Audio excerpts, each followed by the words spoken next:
today's video, we wanna discuss anger because this has been a major. I feel like it has been a major part of my fencing. I don't know about you.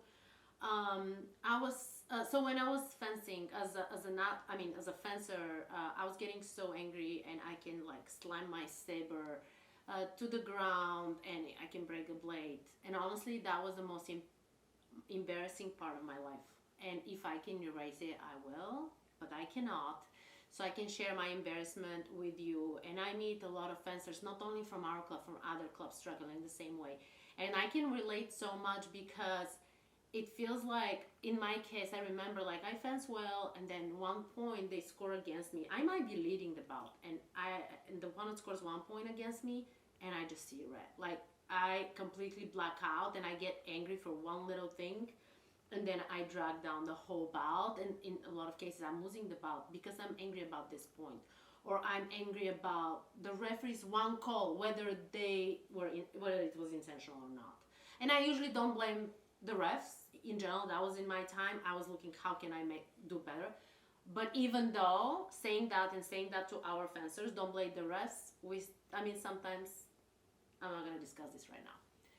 But how was I dealing with anger? And honestly, like I had a lot of times crying, and I had discussions with Chris because we already started dating, and we're discussing and my fencing and how can I. And I feel like that was my biggest issue. It wasn't. I don't think it was my confidence and my doubt in a way. It was my anger, and I was asking myself, why am I so angry at 1 point? The 1 point is not gonna change the whole bout, but I feel like I wanted to win so badly that I almost felt like that you should win every single point. I should win every point, and it took it away from me. Like the victory is gone, instead of like moving on. And I feel like I'm honestly so grateful that actually this happened to me, because now years later, I see it as an advantage for me to help our fencers.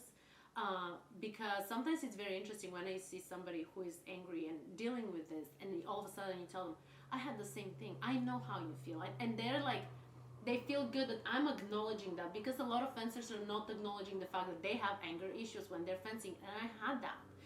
And honestly, like, things that helps you are like revisiting and analyzing why this makes you so angry, and is this everything in the world, like winning this bout? And when you trying to meditate, reading books about it, watching documentaries about athletes dealing with their mental health and all those things, and I feel that makes a big difference. But it's not like a one book that you read and fixes it all. This is forever. It's kind of forever, like being like disciplined to do it right. This is the same thing with your training. You gotta be disciplined. The same thing with your bout. You gotta be disciplined. So anger is something that is not like fixable like this. But if you train yourself, it's becoming a muscle memory. And if they score a point, you're just kind of trying to break this reaction, I would say. It's kind of, oh my gosh, I became a psychologist. You're kind of breaking this reaction from your side. So then every time it happens, your body is now your brain is kind of trained not to react the same way. And I think that makes it easier. Stop, take a deep breath, and just try to refocus, because you have a little bit of seconds between each point. You don't have like that much time.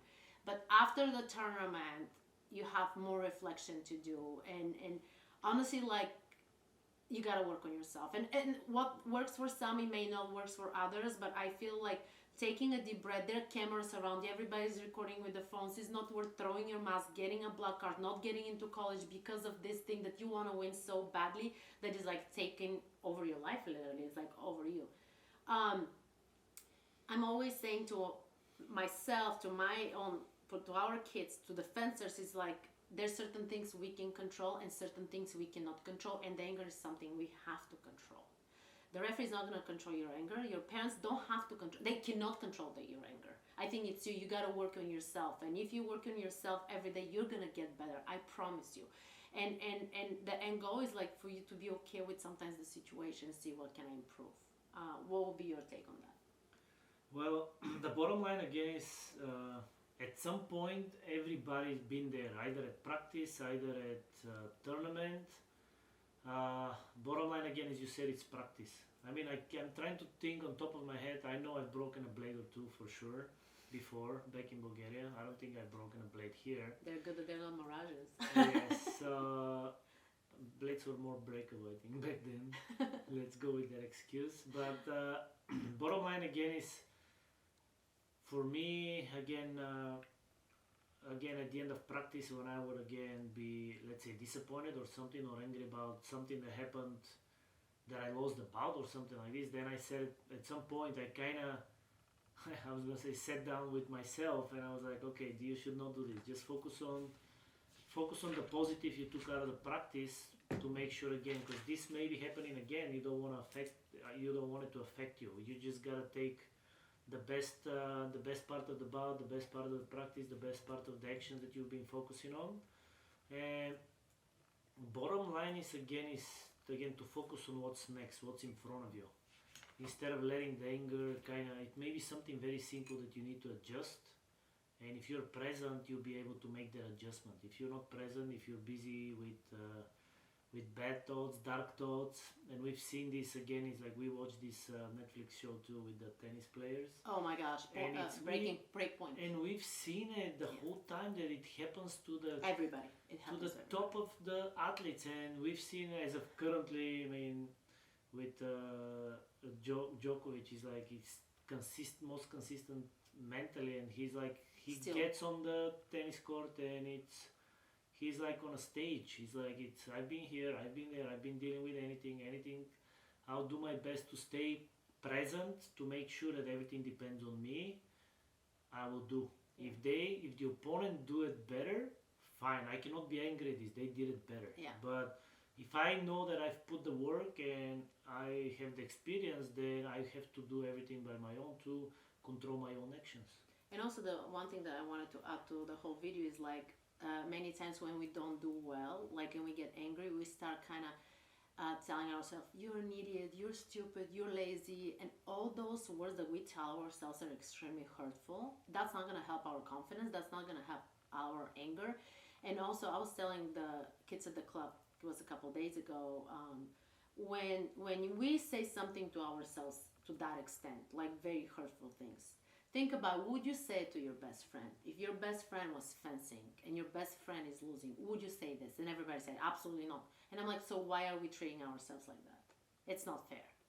So we train, we sacrifice, we deal with a lot of things. It's not fair to us. So that's the least you can do, is not calling yourself names. Yeah, and replacing that anger again with self-confidence. I know we're going to be down, but again, acting out on the strip like nothing bothers you, it makes all the difference. Makes a difference, absolutely. Because again, sometimes it's like you have diversities throughout the bout, and then you see, okay, I had the diversities, I was up, I was down, I was up, and then I end up being down, and then I end up losing the match.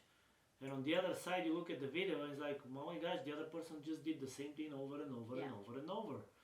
So they were able to stay in that zone, that just to repeat the same thing, and actually worked for them. Even though they didn't win all the points, they won the match. Yeah.